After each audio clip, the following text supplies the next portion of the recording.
Dilema hati seorang suami. Ini adalah kisah yang baru saja terjadi di hidupku, di mana semuanya menjadi rumit karena diriku yang kurang bisa mengontrol nafsu. Kini hidupku penuh rasa bersalah, yang mungkin akan aku sesali hingga akhir hidupku. Namaku Rian, umur 29 tahun. Aku sudah menikah dan memiliki seorang anak perempuan yang lucu. Aku sudah menikah selama 3 tahun. Istriku bernama Ratih. Dia sendiri adalah temanku sewaktu kuliah dulu. Kami menikah setelah kelulusan kuliah. Aku bekerja di sebuah kafe sebagai seorang manajer. Kafe itu milik orang tuanya Ratih. Aku dipercaya orang tua Ratih untuk mengelola kafe ini. Kehidupan rumah tanggaku baik-baik saja selama ini. Hingga suatu hari, aku mendapatkan sebuah pesan di akun Instagramku. Dan ternyata, pesan itu adalah pesan dari mantan pacarku. Aku sempat terkejut melihat pesannya. Karena dia sudah lama sekali menghilang dari hidupku. Semua kenangan bersamanya kembali teringat di pikiranku. Dan aku pun mengingat kembali semua yang terjadi di masa lalu. Mantan pacarku bernama Rizka. Dulunya, Rizka juga teman kuliahku. Dia dulunya teman sekolahku dan kami memutuskan untuk masuk kampus yang sama. Setelah berkuliah, barulah kami menjadi dekat dan akhirnya pacaran. Saat itu, aku masih belum mengenal Ratih. Hubungan aku dan Rizka baik-baik saja hingga ke semester 3. Saat kami mulai mengenal Ratih. Ratih berasal dari jurusan bisnis, sedangkan aku dan Rizka mengambil jurusan manajemen. Namun, ketika itu ada kuliah umum, dan tidak sengaja Ratih duduk di samping aku dan Rizka. Orangnya ramah, dia mengajak berkenalan dengan kami. Dari sana, akhirnya kami bertiga berteman baik. Kami bertiga sering sekali pergi ke kantin bersama. Selain di kampus, kami juga sering bertemu di luar seperti makan, nge-mall, dan nongkrong-nongkrong di kafe. Ratih adalah anak orang yang berada. Orang tuanya memiliki kafe yang cukup terkenal di kalangan anak muda. Karena itulah, aku dan Rizka juga sering nongkrong di kafenya sambil mengerjakan tugas-tugas kuliah.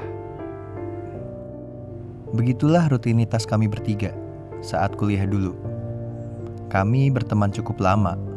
Hubungan aku dan Rizka saat ada Ratih juga baik-baik saja. Karena Rizka percaya denganku dan juga Ratih. Namun, yang tidak diketahui Rizka adalah aku mulai merasa suka pada Ratih. Walaupun rasa itu adalah rasa suka terhadap teman, tapi tentu saja ada pikiran-pikiran lain yang terbesit ketika mengingat Ratih. Hingga pada suatu waktu, Rizka harus berangkat untuk KKN selama sebulan. Dan aku tidak berada dalam kelompok yang sama dengan Rizka. Aku pun jadi sering menghabiskan waktu berdua saja dengan Ratih. Ratih juga selalu meresponku dengan berbeda. Terlihat bahwa dia juga merasakan hal yang sama kepadaku. Ratih selalu datang ke tempatku ketika aku memintanya dengan alasan aku kesepian. Pada malam itu, aku berduaan dengan Ratih. Kami duduk bersama, menyandarkan bahu ke dinding sambil mengobrol. Semua terasa hangat karena tubuh kami bersentuhan. Aku tahu Ratih juga merasakan hal yang sama, hingga aku memberanikan diri merangkulnya dan memeluknya. Tanpa disadari, semuanya terjadi. Sebulan berlalu, Rizka sudah menyelesaikan KKN-nya. Kami merayakannya di kafe Ratih. Aku mencuri pandangan ke Ratih, seperti memberi kode untuk berusaha menyembunyikan apa yang terjadi pada malam itu kepada Rizka. Namun, hal yang tak terduga terjadi. Ratih merasa mual dan buru-buru ke toilet. Aku mulai cemas. Rizka memandangku dengan kebingungan. "Ratih, kenapa?" tanya Rizka. Mungkin dia masuk angin, aku menjawab dengan polos. Ketika kami pulang, aku pun langsung menghubungi Ratih dan bertanya kepadanya tentang mualnya tadi. Karena jujur, aku cemas dan takut hal itu terjadi. Namun Ratih menjawab dia baik-baik saja. Besoknya, ketika bangun tidur, aku pun terkejut ketika membaca pesan dari Ratih yang mengirimkan gambar tes pack kehamilan yang memberikan keterangan positif. Aku syok, kebingungan dengan apa yang terjadi. Tak menyangka jika kejadian malam itu berdampak sejauh ini. Dan Ratih pun hamil. Dengan kehamilan Ratih, tentu saja aku ingin tanggung jawab. Aku juga menyayanginya. Namun, aku khawatir dengan Rizka. Walaupun aku sayang dengan Ratih, bukan berarti aku tak lagi sayang dengan Rizka. Tetapi, aku harus jujur. Aku pun mengatur waktu untuk bertemu dengan Rizka tanpa membawa Ratih. Hari itu, aku menceritakan semuanya kepada Rizka. Dan apa yang terjadi pada Ratih saat ini. Rizka tidak bisa berkata apa-apa, tapi dia menangis kencang. Dengan diamnya menanggapi hal ini, aku semakin tidak berdaya. Penuh penyesalan. Aku tak tega melihatnya seperti ini. Tapi nasi sudah menjadi bubur. Aku mengatakan kepada Rizka bahwa aku akan bertanggung jawab kepada Ratih. Dan aku meminta maaf yang sebesar-besarnya kepada Rizka. Tak banyak yang bisa aku katakan, karena aku tak mau melihat membela diri. Semua sepenuhnya salahku. Rizka memutuskanku dan pergi. Sejak saat itu, Rizka menghilang dari kehidupanku. Saat itu, kami sudah berada di semester akhir. Setelah lulus, aku pun menikahi Ratih. Dan beberapa bulan kemudian, anak perempuan kami lahir. Aku dan Ratih berusaha untuk hidup seperti biasa. Walaupun kami sama-sama merasa bersalah kepada Rizka. Sebenarnya, Ratih berusaha menghubungi Rizka untuk meminta maaf. Tetapi Rizka tak pernah meresponnya. Terkadang, Ratih juga menangis karena dia juga kehilangan teman terbaiknya. Ratih sering menangis di depanku, menyatakan penyesalannya karena mengkhianati temannya. Dan aku cuma bisa bilang sabar. Setelah 3 tahun pernikahan, kami sudah mulai melupakan Rizka karena sudah disibukkan dengan mengurus anak. Aku juga sibuk mengurus kafe milik orang tua Ratih. Karena inilah aku sangat terkejut ketika membaca pesan dari Rizka. Rizka mengirimiku pesan melalui Instagram. Dia bertanya kabarku dan Ratih. Dia juga bertanya kabar anakku. Aku sebenarnya bingung, ingin membalas pesannya atau tidak. Apa aku harus mengabari Ratih terlebih dahulu? Aku kebingungan saat itu. Tapi hatiku sebenarnya tidak sabar ingin kembali berkomunikasi dengan Rizka. Karena aku sangat merindukannya. Setelah berpikir, aku memutuskan untuk membalas pesannya langsung tanpa memberitahu Ratih. Semua pertanyaannya aku jawab satu-satu dan aku pun kembali bertanya kabarnya. Perasaanku senang sekali saat itu. Rasa yang pernah hilang kembali lagi tanpa basa-basi. Hingga pesan Rizka berikutnya yang kemudian membuat aku jatuh kembali. Ternyata Rizka menghubungiku karena dia akan melangsungkan pernikahan. Dan niatnya menghubungiku adalah ingin memulai lembaran baru dengan menyelesaikan semua masalah yang pernah ada. Makanya dia menghubungiku agar dia dapat berdamai dengan dirinya sendiri. Dan Rizka pun mengajakku bertemu untuk membicarakan hal ini. Aku pun setuju untuk bertemu. Dan kami sudah mengatur waktu dan tempat di mana kami akan bertemu.